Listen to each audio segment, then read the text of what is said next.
As men grow up, many of them strive to be just as great or even greater than their fathers. Of course, many of us have the mindset that we will never be as great as our pops. That's fine. You can still be half as good as them and all, but when it comes to father-son NBA relationships, the dad often reigns supreme. By miles. I'm Justin Fraction, and today we present 10 NBA players who failed to follow their father's footsteps.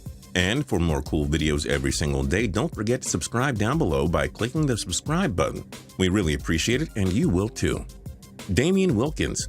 Grandson of NBA Hall of Famer Dominique, Damian was never going to be as good as the 9-time All-Star, but father Gerald Wilkins carved out a solid NBA resume. In a career that lasted a decade and a half, Gerald posted 13 points per game and was a solid all-around shooting guard. However, Damian didn't see much success in the pros. He played for 5 teams over a 5-year span. He briefly joined the Indiana Pacers in 2017 after a 4-year absence from the league. Damian was waived in early 2018. Oh well, 2 good Wilkins NBA players is enough. Glenn Rice Jr. Glenn Rice Sr. had a very nice NBA career, playing in 3 All-Star games while winning an NBA championship with the LA Lakers in 2000. He also averaged 18.3 points per game and was among the most lethal 3-point shooters of his era. But Rice Jr. didn't quite cut it in the NBA.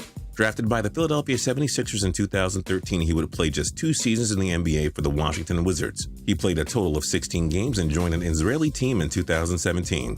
Kobe Karl. Okay, George Karl's NBA career as a player wasn't great, but he's still one of the most accomplished coaches in history. Only he and 8 other coaches have won 1,000 games, and Karl has coached 4 All-Star teams. George's son Kobe didn't cut it in the NBA as a player, and probably won't as a coach either. He played just 24 games in the NBA, last appearing for the Golden State Warriors in the 2009-10 season. Michael Thompson. One of the more underrated players of the 80s, big man Michael Thompson was part of the Lakers' 1987 and 1988 NBA championship teams. He averaged 13.7 points and 7.4 rebounds per game in a solid career that spanned from 1978 to 91. Though son Clay has been a bona fide star with the Golden State Warriors, his other son Michael never got his NBA career on track. Thompson joined the Cleveland Cavaliers for the 2011-12 season, but only played 19 minutes over a 5-game span. At least Clay followed in his dad's footsteps. Drew Barry, an 8-time All-Star and 1975 NBA champion, Hall of Famer Rick Barry saw his 5 sons take up basketball. It's safe to say Brent did well for himself, winning 2 NBA championships with the San Antonio Spurs. But the same can't be said about Drew Barry.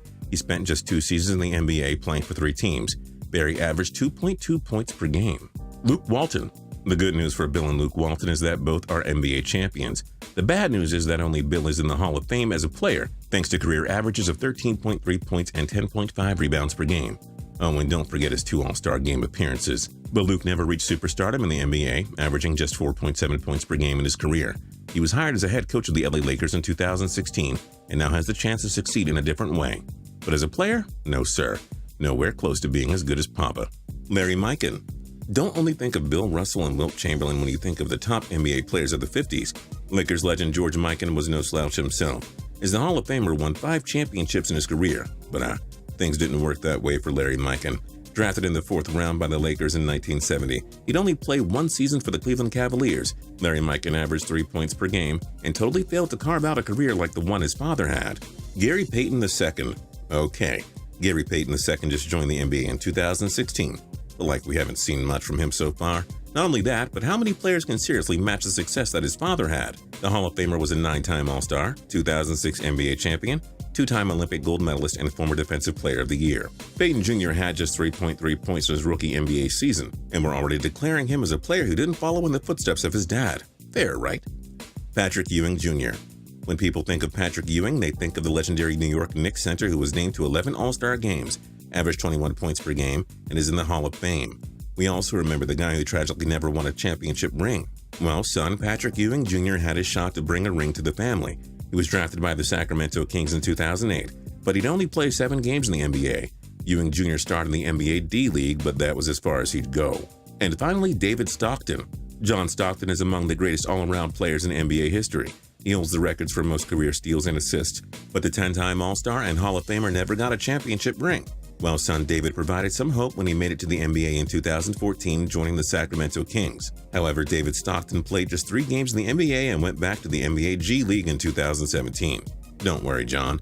Perhaps a future grandson will bring some much-deserved championship rings to the family someday.